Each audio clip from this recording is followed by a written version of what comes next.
Hi and welcome to Natura's Day-to-Day Talk series. My name is Richard Sutton, the author of the Stress Code, and I'm delighted to be back for our second session. Over the last couple of weeks, Natura has been providing you tools and resources and insights to help you cope with your stress better and navigate this very difficult time. If you're enjoying the content and feel that there's value that you can extrapolate from it, I invite you to share it and like it as much as possible with friends, family, and colleagues. In the last session, it was all about stress management. What is the ultimate plan, the business plan of stress management? How important our mindset is. The value of connectivity, galvanizing as a group. It was also about the power of turning stress off at will and the knowledge on how to do that. The last session also stressed and emphasized the value of health practices in terms of facilitating and promoting good emotional health, mental health, and physical health. This session takes it to the next level because this session is about resilience. The ability to maintain and sustain a high degree of functionality no matter what the circumstances are. And if you get knocked down, how to stand up again. That's what this session is about. So the crazy thing about this time is that it reads like a science fiction novel or a Netflix series. So what you have is this ancient family of viruses taking the world hostage. 2/3 of the world's population goes into lockdown. Half the world's working population is at risk of losing their jobs. The UN, the World Health Organization, are citing this pandemic as bad as World War II and as impactful as the Great Depression and recession, and basically all in combination. If we go back to February, we had an option. We had an option as to whether or not we could be resilient. Didn't matter if you weren't. Today, it does matter. You have no choice. The set and the circumstances is just too extreme. The change is too profound. And this is why the series is so important. The world's interest in resilience dates back to the Great Recession in 2008, where economies were destabilized and there was financial uncertainty and insecurity throughout the world. And what researchers and governments realized was that it was impacting people's lives. They weren't coming to work, they weren't coping at work. And this lent itself to a massive deep dive into understanding what it takes to be resilient, what it takes to get up after a setback, what it takes to thrive in difficult situations and under hostile circumstances. And for many years, resilience was believed to be hardiness and grit and determination. That was the model that was resilience. But as researchers and investigators have now discovered, it's nothing like that. Resilience is not about toughness, because toughness is about a fixed trait, a fixed ability. Resilience, on the other hand, is dynamic. It changes. It conforms to the environment. And that's where we need to take it. And if you had to ask me what are the characteristics that comprise and make up resilience, it's agility, it's adaptability, it's optimism, it's persistence, it's goals and self-worth, it's health practices, and it's emotional regulation. Those are the core features of resilience. And in South Africa, we've been gifted. We've been gifted with two icons, two individuals who embody what it takes to be resilient, what it takes to overcome insurmountable odds, and not only thrive, not only survive, but shine their light on the rest of the nation and the rest of the world. And that is Nelson Mandela and Siya Kolisi. If you look at optimism, was Nelson optimistic? Was he persistent? Absolutely. Did he have goals? Did he focus on his health? I remember watching a documentary on Nelson Mandela, and every morning he would go for a walk up until his late years. Did he regulate himself emotionally? Absolutely. He embodies resilience, but we're so lucky in this time to have another leader, another icon in this space. Someone who can inspire us and motivate us to be great, to be resilient, and that is Siya Kolisi. He came from the most difficult and challenging background, where 1 meal a day or 2 meals a day was a luxury. He lost his parents. He lost his caregivers. He went to a school where he couldn't speak the language. He overcame insurmountable odds. He not only thrived, he not only survived, but he became a beacon of hope and light for an entire nation. And that is what it takes to be resilient. And the times demand that of us. So the question you may be asking yourself now is, how do you develop your resilience? You put into this difficult mix, you want to get out of it, you want to move through it. And we have these inspirational figures that have done it, that have led the way. How did they do it? How did Nelson Mandela get through some of the most difficult times in his life? How did Siya Kolisi overcome all these obstacles? The truth is that hardship sometimes brings out the true greatness that exists within all of us. Another way is through mentorship or support or coaching or guidance. And then lastly, resilience is very much built on our unique genetic set. Understanding our strengths in this regard can be a way in which we build and develop this essential trait right now, right here. So even though there's been this tremendous value attached to resilience in these times, in the last 12 years, researchers have been evaluating resilience programs on an individual level, on a group level, collective level, looking at the effectiveness in helping people navigate difficult times and difficult events through their lives. And what they found was that the typical resilience program that focuses on self-effectiveness and optimism and stress management and social resources, these programs have limited outcomes, despite the knowledge and the research and investment that has gone into the space. So researchers are really looking for alternate solutions, looking for places where we can draw from research and knowledge, and we can use this information to get through some of the most difficult times in our lives. And what they've arrived at was two groups, two sets or teams of individuals that embody resilience, the ability to sustain a high degree of functioning no matter what the circumstances. And every time you get knocked down, you stand back up and you're as strong as ever.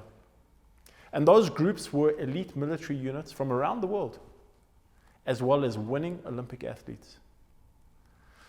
Now you may think that elite military units have nothing in common with you. And in many respects, you're right. But typically, these units experience volatility, uncertainty, a lack of predictability, cognitive fatigue, physical fatigue, a lack of sleep. Does that sound any different to what you're going through right now? Perhaps it's a little bit more extreme. But we can learn a lot from these incredible individuals, these remarkable individuals that have this capacity to remain psychologically strong in circumstances and situations that most people will not cope. In 2018, the journal Science in Medicine and Sport published an article on psychological resilience in the military, the elite military groups. And what they did was they took 9 research institutions, collaborated, pulled all their data, all their insights from decades, looking at what it takes to be psychologically resilient no matter what the circumstances are. And when the researchers came together around a table and presented their data, something incredible happened. It was always believed that psychological resilience was about mental toughness, grit, hardiness. But as they started diving into the research, unpacking the decades of understanding, the researchers realized that resilience is far bigger than a set of fixed psychological traits. Resilience is rather something that is built on our physical well-being, our physiological well-being, our genetic makeup, our historic experiences, even our gender determines resilience.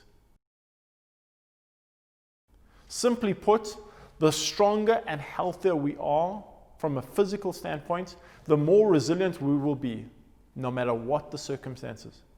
Now that gives us a tremendous amount of power, because if we exercise a little bit more, a little bit harder, we eat better, we avoid the junk food, we take nutritional supplements, we get outdoors, all of a sudden, we've got this. We have become more resilient. We can cope better with the circumstances that we're confronted with. It is a tremendous, tremendous source of knowledge and inspiration. And it's so easy. So while researchers in the elite military unit space are saying that our psychological resilience, our ability to overcome the most demanding and difficult circumstances, is built in our physical well-being, researchers in the athlete space are saying that all the athletes are physically healthy and strong and vibrant and robust. So what is it that sets a small group apart? A group that's able to stand on a podium and hold up a medal, whilst others with comparable ability aren't able to achieve that.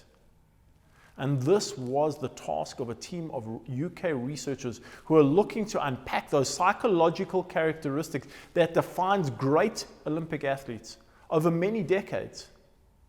We often see the life of an athlete as one that is easy and simple, but it is so challenging. I've worked with over 1,000 professional athletes. It's a life of loneliness, it's a life of disappointment, it's a life of failures, it's a short career, there's public intolerance, you're a commodity. And only a small set of individuals excel in this world. So what is it that they have that the rest don't have?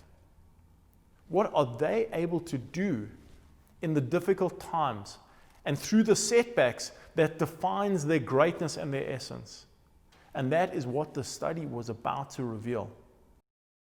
So the first of these vital platforms that this group of exceptional people have, the vehicle they use to overcome their obstacles, confront their challenges, thrive in adversity, was the fact that they authentically and genuinely believe that stress and obstacles and challenges provide the platform and the opportunity for growth, development, and success. Our greatest successes, our greatest triumphs in life are built on stress. And whenever they're confronted with these type of situations, they automatically go into this place seeing it as a vehicle to or a road to accomplishment. So my question to you right now is not what have you lost since March, but rather what have you gained? What have been the fundamental changes in your life that have been positive? I also want to ask you what opportunities have manifested or developed in this time. Sometimes they're not obvious, they're not revealed. But if we start introspecting and reflecting, we realize that we have gained so much and we have grown so much in this difficult and challenging time. And that is that first fundamental step that this Olympic set of champions use. So the second powerful characteristic that this team of winning individuals had and has that helps them overcome their challenges is the fact that they have tremendous self-knowledge and tremendous self-control. So what they do is they remove themselves from the events, the failures and the setbacks, the disappointments and the financial insecurities, but rather focus on what they're feeling and how they're reacting, because that is something that we can control. And they use optimism, they use goal setting, they use relaxation techniques and self-dialogue in order to bring out the essence that exists within, where the solutions can be found. And through this incredible process, they're able to take an obstacle and turn it into an opportunity. So what are your action steps? There are 3 things I'd like you to do in order to be able to capitalize on the second and vital point in the journey of resilience. And those things include, I want you to set a goal. So often the goal is to survive the time. No, not good enough. Surviving the time is a necessity. It's an expectation. You have to have a goal, and the minute we get into a crisis, all goals fall by the wayside. Put back those goals. A short-term goal, a medium-term goal, a long-term goal. You need to aspire to achieve something. And this is what these great individuals do. The second thing I want you to do is I want you to take time for yourself. Once a week, do something that is nurturing to you. Something that feeds your soul, that creates relaxation and promotes well-being in you. We need to designate that time. And the last thing I want you to do is identify one thing where you believe you need to grow, you need to develop, you need to evolve. And that's the thing that I want you to focus on. Because this is a time of opportunity, this is a time of greatness, this is a time where we can become the best version of ourselves. Our true greatness will be realized in these times if we use these tools, if we use these resources. There's so much knowledge out there, we just need to tap into it.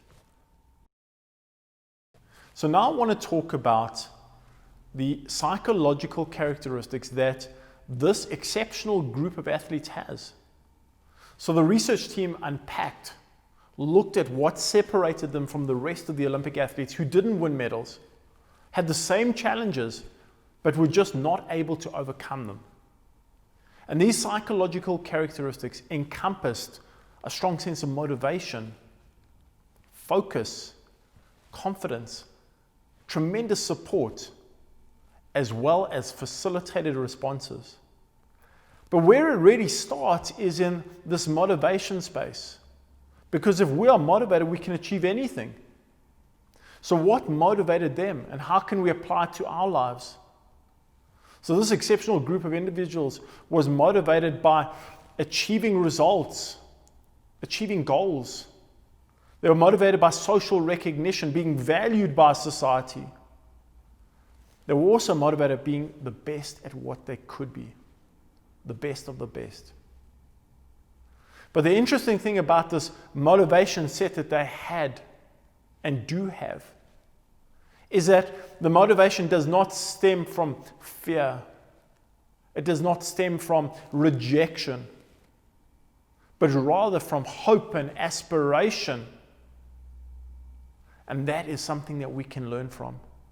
Because if we are motivated by the right reasons, for the right reasons, we can accomplish anything. And this is what I want to ask you. What motivates you right now? Motivates you to be better, to grow, to overcome the challenges that we're confronted with? What is your motivation? So the second powerful psychological characteristic that promoted resilience in this group was confidence. Now, the interesting thing about confidence is that confidence comes from success. It is driven by success in the knowledge that we're able to achieve something. But we're in a very difficult time, very difficult space, because it's hard to be successful. Everything that we're doing now, we require much more effort, much more input to get half the distance. It is difficult to be confident because of this fact. But these elite Olympic winning athletes also had their personal challenges and their setbacks, failures and disappointments, despite all the effort they put in. How did they regain their confidence? Well, the researchers found two things. They found that these individuals were able to go back into the past and identify what made them great in the first place. And so often we believe that the past is in the past and we must focus on the present and the future. But fundamentally, our reality is based on the past. And this is a time where we need to tap into the past in order to create a different future. By identifying where you were successful, when you were successful, what are your strengths? What value do you bring to society? Reconnect to that. Because that is going to give you this edge in resilience. But these Olympic athletes had one second thing, an additional characteristic that helped prop up their confidence.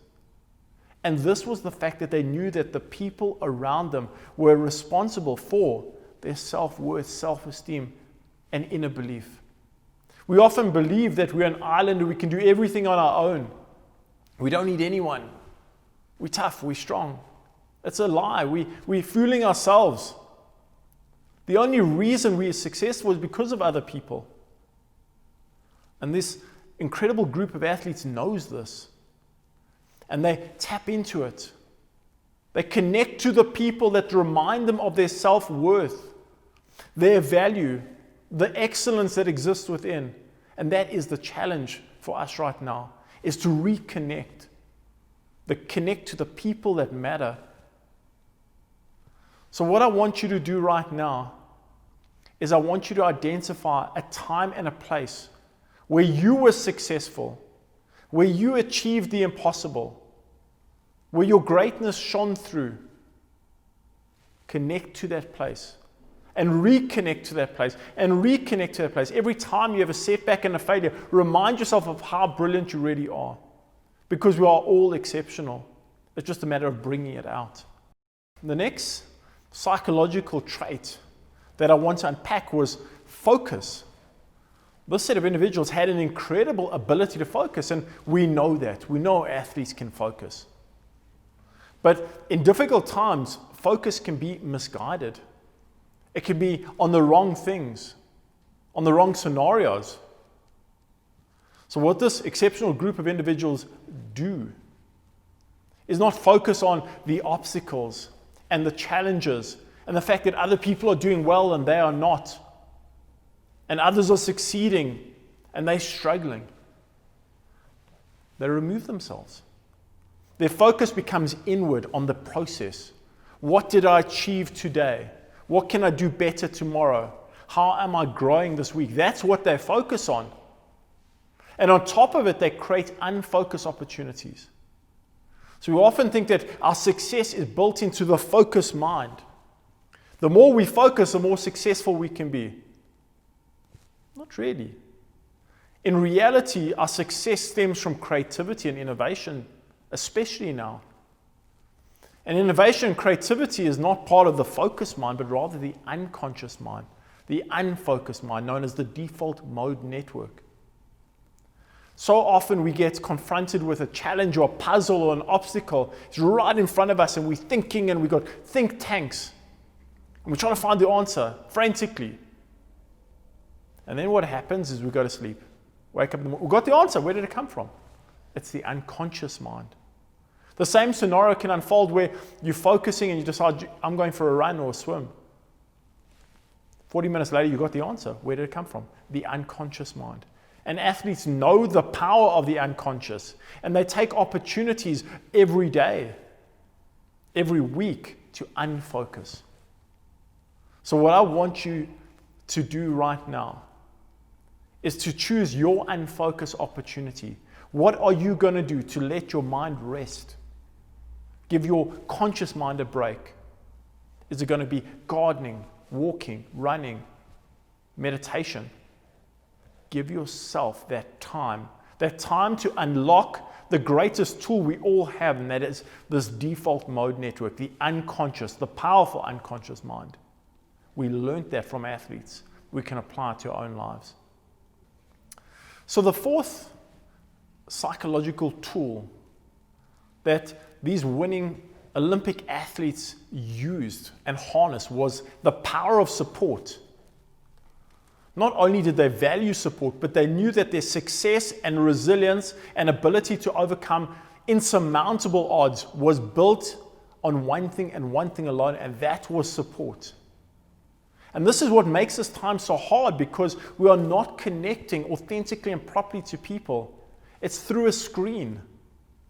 So much of human communication is about body language and energy that exists between people. And that's been removed.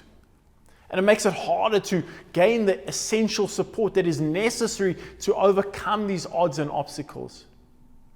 But this just means that we have to connect more and work harder at it. And I'm not just talking about emotional support. Support from those people who know how to bring you back to your best reality when the chips are down. I'm talking about instrumental support as well. It's those people that inspire and motivate you and mentor you in your professional life. I'm talking about those people who help you professionally. Those people that accentuate your value professionally. Those are the people that you also have to build the connections and restore the connections with. We need them in order to grow, and they need you. The world is about symbiosis. It's about connectivity. And if there's one thing that we've realized in this time, every single one of us, and that is the fact that we are not an island. We need people. We need people to thrive. We need people to grow. We need people to overcome obstacles. So my task for you is to identify those people in your lives that offer you the greatest support. Not just emotionally, but in a way that helps you grow. Connect with them. Invest in that relationship, and you'll grow together. So the fifth exceptional psychological characteristic that this group has is something known as facilitated responses, where they take responsibility for their thoughts and their feelings and their actions. So instead of blaming the world and the circumstances and the set for everything that is not going right in their lives, they ask themselves the question, how am I processing this? How am I feeling about this? How should I behave? And the should I behave transforms their reality, creates the opportunity.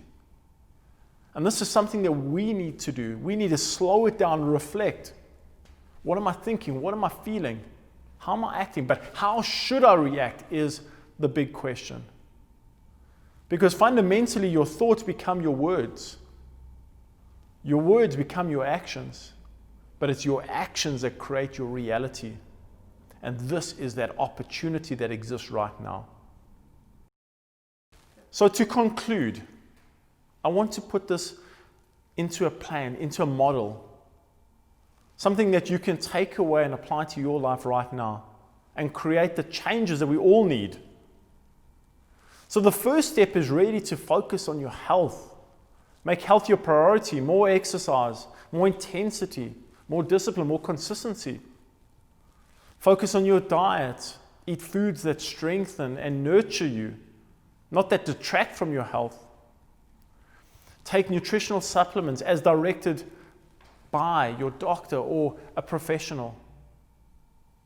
Get outdoors more. Do the things that strengthen you. Because fundamentally, that is the platform for the psychological characteristics and traits that will bring out your greatness. Off that platform, realize that this time right now is where you are built. This is the time where your greatness will shine. The analogy of the coal going into a compressor and coming out a diamond, that is our time. All we need is the tools and the resources to bring that into a reality. But that requires self-knowledge. You've got to get to know yourself. Reflect.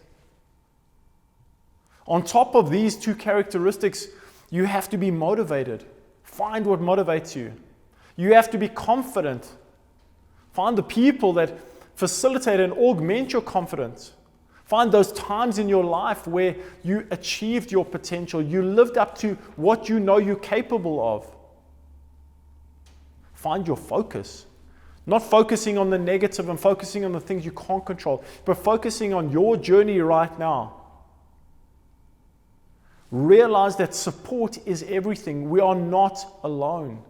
We can't do this alone. We need people. We need people in our professional and our personal lives. Support is critical. And lastly, what we have to do is start taking ownership of our thoughts and our feelings. Because our thoughts and our feelings translate into actions, and actions shape realities. And if we can do that, we can transform this time into the greatest time of our life. despite the obstacles, despite the hardships. And that's what I want to leave you with.